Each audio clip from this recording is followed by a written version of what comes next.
Hi everyone, I'm Carolyn Cole from the Eastern Shoveltown Cultural District, and I'm here today with another very talented local artist, Don Urquhart. Now Don was chosen to be in the Legacy Art Show this summer, so I was able to be a little familiar with his work. And we're going to show you some of his pieces. I understand that your specialty has always been watercolor. Always watercolor. And when did you first discover that you wanted to paint or just develop the interest? Well, it goes all the way back to before high school. I went to school in Boston for commercial art, and then graduated, went to Vesper George School of Art there for commercial art. I worked at the Boston Public Library for 2 years, 2 or 3 years, until Uncle Sam visited me. And but even when I was in the service, I was doing, as we went around the world, I'd keep a journal of different places we went, which is fun. You go back to them. Oh, yeah. Now, 30 years, 25 years, and, it brings back memories, Well, this particular painting, I think you told me was from Borderland. It's Borderland. I love rocks. Something about rocks and the way the sun hits them, and well, rock, stone, and stone walls and Easton kind of go together. Yeah, they do. They do. I hope they keep them all. There's a lot of them we're losing. And this one here is Maine. It was near my brother-in-law's house. He lives in Cape Elizabeth, and that was done on site, quickly, which is the way I like to work.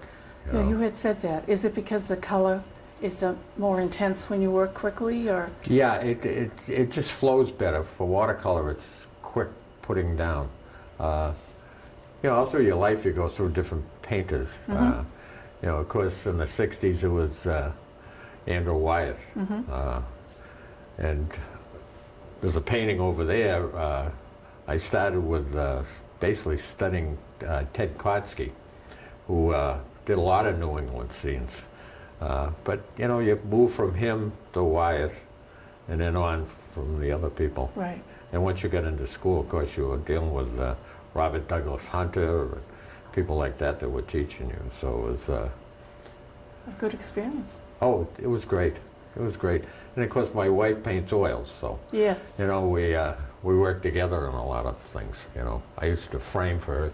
She sold work overseas in the Mideast, and I'd do the framing for her, and of course, I'd tell her exactly how the painting should be. Another backseat driver. Can you believe that? Well, this is around northern Massachusetts. We took a trip one time. This was a photo, and then I brought it back and worked in the studio. And again, it was a prolonged painting, putting layers down and working its way up and everything else. And this is the way watercolor typically is. It takes a lot of time. Yes. You have to let it drip and... Yeah, the bigger it is, you put your layers down, and when you put the color down in watercolor, it looks bright when you put down, but when it dries, it's muted. And you have to keep layering the colors over it, which that's why I like the small ones. Yeah, I can understand that. They're easy. Now there's a story behind this one, I know. It is. It's my daughter asked me for the invitations for the shower if I'd do a little drawing, and from a drawing it came into a painting. I know these are watercolors, but they're almost pastels. Yeah. In the feeling. Yeah. This one is my brother-in-law's up in the Berkshires. He has a house up in Monterey. And you go down a hill onto a big pond down there. And he had these overhangs for people coming up the hill. They could sit and rest themselves under it. And I had a photo of it. And another one that just came naturally. Very quickly. It came in quick. My wife loves it. She loves that painting. But it was pretty simple. simple to do. In one sitting, I got it done. It's almost like a pastel and surrealism. Yeah, it is. It's That's kind of- what I was trying to get across. I mean, you could do it in the greens, it probably was in the back, and I changed it to a winter scene. And, not your common winter scene. Very interesting. You know? And the same thing with the rocks here. You could have the green in the back, or you could take it for a time of the year. And I love color, and get away from, what you'd see all the time. And oftentimes in late afternoon, you will get that on the rocks, Yeah. the rosiness and purples. Yeah. And this one is, again, this is borderland. This is the pond over there. Again, it was a quick sit. Didn't expect to come up with this. It was more of an experiment with the flowers out front. And they just came out great. I really liked the way it came out all of a sudden, So that's down in Borderland. I have a bunch of pictures of that pond. It always caught my eye. Now, when you go into these paintings, there's a lot more movement, Yeah. action in them. Well, these are earlier. This is Situate. Again, by the rocks. But I put a storm involved with it. Again, it came quick.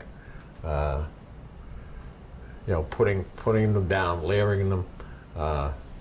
You can get them probably done in a day sometimes. Some paintings take weeks. I have one that's sitting that's a month old. I keep looking at it, and there's something I just got to do about it. I don't know what it is. And this is the same way. This is down at Situate on the beach down there. And I saw these coming in. I got a picture of them. They're not exact, but worked them up. I just enjoyed the way they crashed. And the spray. Yeah. You really captured the spray of the water. And this was I love lobster boats. Love them. And I had done a bunch of pictures, and I just wanted to change how you usually see them.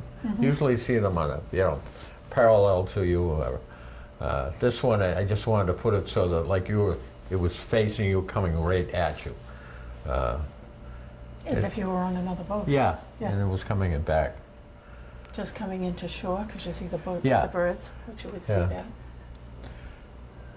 Water is not easy to do. No, I can imagine it's not. You can do a whole painting, and then you put the water in, you put a layer of water for the water and everything, and it just won't make it. It just doesn't do it. So.